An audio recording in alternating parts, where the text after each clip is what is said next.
صباح الخير. تخيل معايا الموقف دوت، انا وحضرتك بنتفاوض على حاجه ثمنها 1000 بقى جنيه، 1000 ريال، 1000 دولار، مش مهم. وبعد مفاوضات طويله جدا اتفقنا انا هاخد 60% وانت هتاخد 40%، انا هاخد 600 وانت هتاخد 400، واحنا الاثنين مبسوطين. تمام. بس في حد مننا بعد ما خلصنا الديل دوت وبعد ما اتفقنا، في حد مننا لقى فكره لذيذه جدا، ان بدل الموضوع دوت نقدر اما نتعاون انا وانت، بدل ما هو يكون ب 1000 ممكن يكون ب 1500، وبرضه انا هاخد 60% وانت هتاخد 40%. طيب يعني ايه؟ احنا الاثنين كسبانين. ايه الموقف الافضل؟ ان هي الحاجه تكون ب 1000 ونتفاوض عليها، ولا تكون ب 1500 ونتفاوض عليها؟ طبعا الحاله الثانيه افضل. الموقف ده بيتكرر تقريبا بصوره شبه يوميا في الحياه. تمام. تخيل معايا كده، معايا انت راجل بتاع سيلز، راجل بتاع مبيعات، وشغال مع العميل بتاعك بقالك شهور.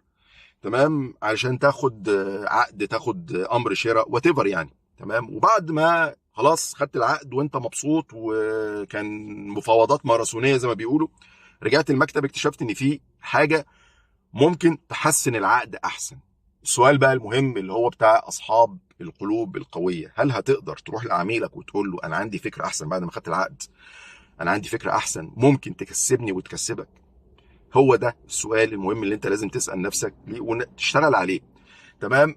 معظم الناس بتخاف بعد ما تاخد العقد، بتخاف ان هي تروح للعميل تاني وان هي تفتح الورق تاني، يقول لك ما هو ممكن يكتشف، ممكن يعمل، ممكن يرجع في رايه.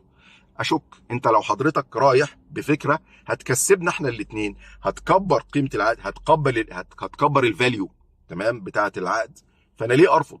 وخلي بالك لو عميلك رفض الفكره، تمام، ما انت ستيل معاك عقد. اوكي. يعني الريسك محسوب. تمام. روح للعميل بتاعك وقول له انا عندي الفكره، اعرضها بطريقه مظبوطه، وخليك شويه طماع. مش مشكله ان انت تكون طماع، يعني الحياه يا جماعه بتدي اللي احنا ما بناخدش في الحياه اللي احنا بنستحقه، احنا بناخد في الحياه اللي احنا بنتفاوض عليه. خلي عندك الشجاعه دي ان انت تروح. خلي دايما عقلك شغال ان انت ازاي تحسن من المواقف، تمام، بما يفيدك وبما يفيد الطرف الثاني. ما تكونش انسان جشع ان انت تاخد كل حاجه لنفسك والطرف الثاني ما ياخدش. خليك انسان طماع بالمعنى الايجابي، وخلي عقلك وقلبك قوي شويه في المواقف اللي زي دي، هتطلع كسبان انتوا الطرفين.